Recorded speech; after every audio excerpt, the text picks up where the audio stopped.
আজকের আধুনিক ঝকঝকে ও প্রযুক্তি নির্ভর সিঙ্গাপুর একদিন ছিল ছোট্ট একটি জেলে পল্লী।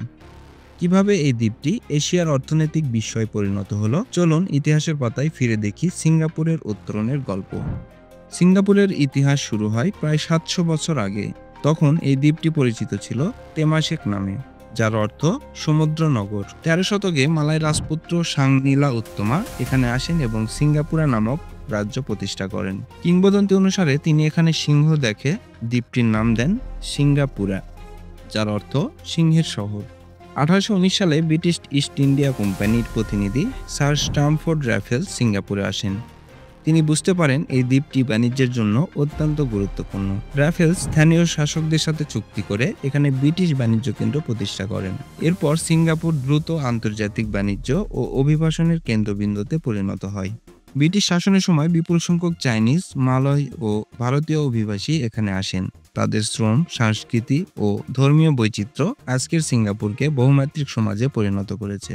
এখানে ইংরেজি, মালয়, ম্যান্ডারিন ও তামিল ৪টি সরকারি ভাষা প্রচলিত। ১৯৪২ সালে দ্বিতীয় বিশ্বযুদ্ধের সময় জাপানি বাহিনী সিঙ্গাপুর দখল করে। এই সময়টি ছিল অত্যন্ত অন্ধকার ও কষ্টের। ৩ বছরের বেশি সময় ধরে জাপানি শাসনে হাজার হাজার মানুষ নির্যাতিত ও নিহত হন। ১৯৪৫ সালে যুদ্ধ শেষ হলে সিঙ্গাপুর আবার ব্রিটিশদের অধীনে ফিরে আসে। যুদ্ধ পরবর্তী সময়ে সিঙ্গাপুর স্বাধীনতার দাবি জোরালো হয়। ১৯৫৯ সালে স্বায়ত্তশাসন লাভ করে এবং লি কুয়ান ইউ হন প্রথম প্রধানমন্ত্রী। ১৯৬৩ সালে মালয়েশিয়ার সাথে যুক্ত হলেও রাজনৈতিক মতবিরোধের কারণে ১৯৬৫ সালে সিঙ্গাপুর সম্পূর্ণ স্বাধীনতা লাভ করে। স্বাধীনতার পর সিঙ্গাপুরের সামনে ছিল নানা চ্যালেঞ্জ: বেকারত্ব, দারিদ্র্য, আবাসন সংকট। লি কুয়ান ইউ এর নেতৃত্বে সরকার শিল্পায়ন, শিক্ষা, স্বাস্থ্য ও অবকাঠামোতে বিপুল বিনিয়োগ করে। বিদেশি বিনিয়োগ আকৃষ্ট করতে এবং দুর্নীতিমুক্ত প্রশাসন গড়ে তুলতে কঠোর পদক্ষেপ নেওয়া হয়। ফলে সিঙ্গাপুর দ্রুত এশিয়ার অন্যতম ধনী ও আধুনিক দেশ হয়ে ওঠে। শিক্ষা ও স্বাস্থ্য খাতে ব্যাপক উন্নয়ন, জাতিগত সম্প্রীতি ও আইনের শাসন সিঙ্গাপুরকে বিশ্বে অনন্য করে তুলেছে।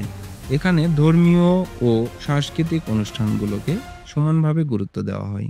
সিঙ্গাপুর এখনও কিছু চ্যালেঞ্জের মুখোমুখি: আবাসন সংকট, বয়স্ক জনগোষ্ঠী, প্রযুক্তিগত পরিবর্তন ও জলবায়ু পরিবর্তন।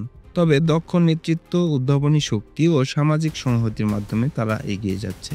ছোট্ট একটি দ্বীপ থেকে আজকের বিশ্বনন্দিত শহর রাষ্ট্র সিঙ্গাপুরের ইতিহাস আমাদের শেখায় সংকট ও সম্ভাবনার মাঝে সঠিক নেতৃত্ব ও ঐক্য কিভাবে একটি জাতিকে বদলে দিতে পারে।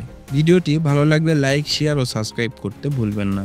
ধন্যবাদ। দেখা হবে পরবর্তী ভিডিওতে।